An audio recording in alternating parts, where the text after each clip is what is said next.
Morning guys. Ayan guys, nandito tayo ngayon guys sa San Rafael, Bulacan guys. Ngayon ipapakita ko sa iyo yung lugar dito guys. Bundok na bundok. Guys, napakaganda ng view. Ayan guys.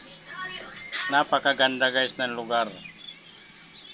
Parang nasa ibang planeta lang tayo guys.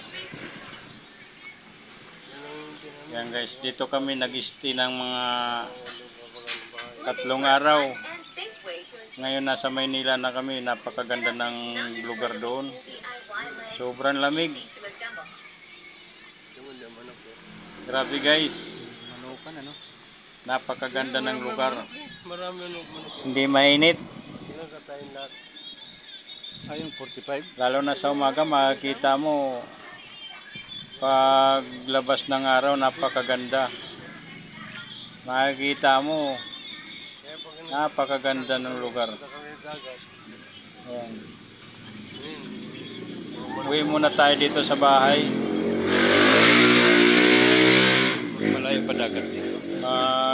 Titingin-tingin muna tayo dito sa gilid. Baka mayroon tayong makitang himala.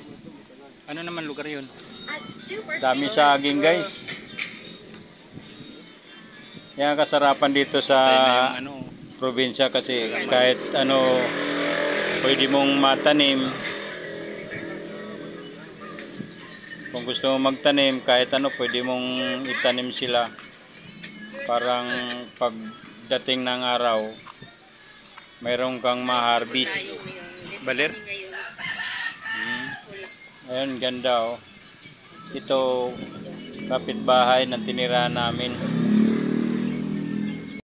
Ayan guys, dito kami guys na katira guys. Ayan. Papakita ko sa iyo guys, daming manok. Ayan, mga alaga ng kapatid ko guys. Malalaki na eh. Nagdala, binigyan kami ng isang manok. Talagang papatayan talaga mga. Kinatay namin pagdating sa Maynila. Kung siya namatay ito.